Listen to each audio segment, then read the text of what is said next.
Olá, tudo bem? Eu sou Emílio Bertoldo, arquiteto, paisagista e design de interiores, e hoje a gente vai falar um pouquinho sobre quais são os passos, qual a etapa para contratar um projeto de arquitetura ou design de interiores, ou para chegar até um escritório de arquitetura ou design de interiores. Se você está pensando em reformar nesse momento, está pensando em construir alguma coisa, talvez esse vídeo seja interessante para você. Provavelmente é uma dúvida e nem todo mundo tem acesso ou domínio de quais etapas envolvem um projeto. Bom, como que funciona normalmente? A primeira questão é: pesquisa um bom escritório. Tá? Pesquisa um profissional que você acredita que vai confiar. Como isso? Rede social? Não necessariamente. Né? Dá uma olhada nos projetos que já foram feitos por esse profissional, liga para os clientes, olha se tem algum reclame aqui, observa se de fato faz sentido estar com aquele profissional e, mais importante que isso, olha a build do profissional, olha o escritório, e vê o site, se for o caso, e olha se a filosofia do profissional funciona com você. É uma parceria. O projeto é uma parceria de longa data, a gente está falando de 3 a 4 meses, né? Pelo menos, isso sem obra. Então é importante que você esteja confortável e que essa relação faça sentido. Essa é a primeira questão. Como que isso vai funcionar uma vez que você decidiu com quem você quer fazer o seu projeto? O profissional vai marcar uma reunião com você. Então ele vai chegar, vai entrar em contato telefônico, via WhatsApp, por e-mail e vai agendar uma data e horário para conversar e entender se o projeto faz sentido para você e para o escritório. Precisa fazer sentido para os dois, tanto cliente quanto profissional. Uma vez fazendo isso, existe uma grande possibilidade de vocês receberem uma proposta se ela não for falada na reunião. Essa proposta vai ter o conjunto de valores e o descritivo de todos os serviços que vão ser feitos. Recebendo essa proposta, o cliente analisa, você analisa tranquilamente e depois dá uma resposta positiva, negativa ou inicia uma negociação com o escritório. Fechado isso, ok do cliente, recebe um contrato, esse contrato vai firmar e vai proteger ambas as partes de qualquer coisa e vai blindar esse relacionamento a partir de agora. Ok, resolvemos toda a parte burocrática, agora que começa. Primeira questão, reunião de briefing. Então, como vai funcionar essa reunião de briefing? O profissional vai agendar uma reunião ou vai até a sua residência ou o local da obra e vai conversar com você por uma hora, mais ou menos. Tentar entender qual é a sua dinâmica familiar, como que as pessoas se relacionam aí dentro, quais os ambientes são mais importantes, material, cor, dinâmica, rotina, número de pessoas que vivem, se faz festa, se não faz festa, o que vocês precisam para que o espaço responda de maneira adequada à rotina da família. Essa é a primeira questão. Uma vez feito isso, tudo anotado, pode ser que vocês recebam um questionário para deixar algumas coisas mais claras ou não. E aí o profissional precisa fazer o levantamento de dados.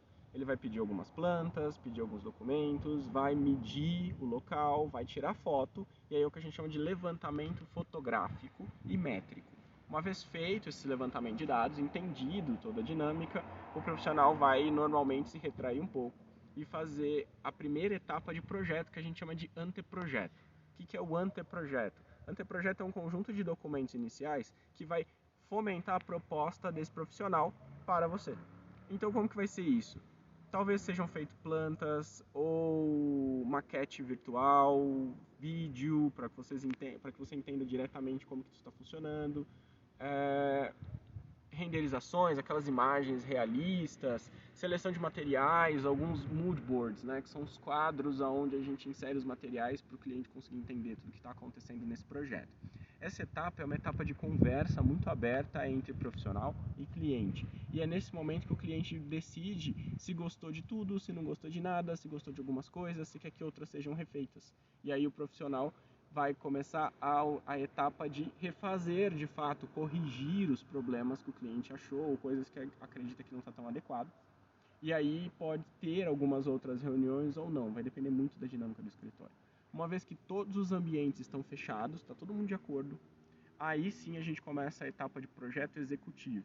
O projeto executivo, ele não é para o cliente, ele é para o fornecedor.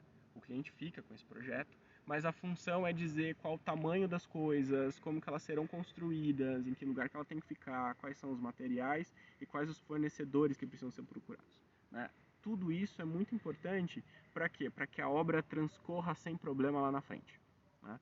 Isso encerra a fase de projeto. Normalmente isso é um primeiro contrato, é um primeiro produto, né? Um primeiro serviço que é contratado.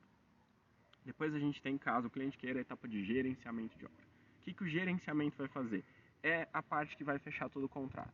O profissional vai entrar em contato com os fornecedores, vai fazer tomada de preço, normalmente de 2 a 3 fornecedores por produto necessário, vai procurar os itens que precisam ser comprados, que vão entrar para a parte de interiores da obra, né? Vai procurar revestimento, piso, acabamento de todos os tipos e vai negociar esses contratos para conseguir o melhor preço. O profissional ele sempre vai ter que buscar o melhor preço para o cliente, não para si, nem para a loja, nem para o parceiro, né? Então, você vai ter alguém que vai negociar, que vai ter bagagem para negociar, técnica de negociação e vai sempre buscar o melhor preço. Isso é importante, porque a única função que o cliente vai ter nesse momento é ir assinar o contrato na data e horário que o profissional agendou. Então é muito mais simples, você terá muito menos dor de cabeça. Terminando o gerenciamento, todos os contratos estão fechados, todos os prazos definidos, aí é a etapa de obra.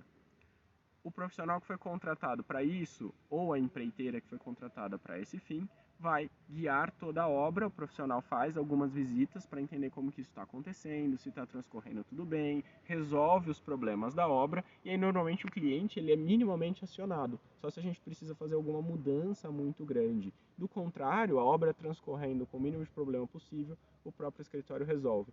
O cliente nesse momento só vai ter que entrar. Então, ter alguém para fazer essa parte de gestão de obra é interessante porque você não vai ter problema. Tem um custo? Tudo na vida tem um custo. Tudo tem um preço. Inclusive paz de espírito. Obra dá muito trabalho. Projeto dá muito trabalho. Gerenciamento dá muito trabalho. Paz de espírito vale qualquer investimento. Então, essas são as etapas principais que a gente vai ter num projeto de design de interiores, um projeto de arquitetura. Eles acabam funcionando de forma muito parecida. Espero ter ajudado. Dessa forma que está descrito, é a forma que eu trabalho no Estúdio Cumaru. Pode ser que outros profissionais trabalham com outras formas de projeto, mas em geral essa é a mais consolidada e a mais comum no mercado e é a que eu tenho certeza que funciona. Então eu só posso passar para você algo que eu já testei. Se esse vídeo te ajudou, se faz sentido para você, curte, comenta, compartilha. Se tiver alguma dúvida, pode comentar, envia para algum amigo, envia para alguém que está com o mesmo problema e a gente se vê numa próxima.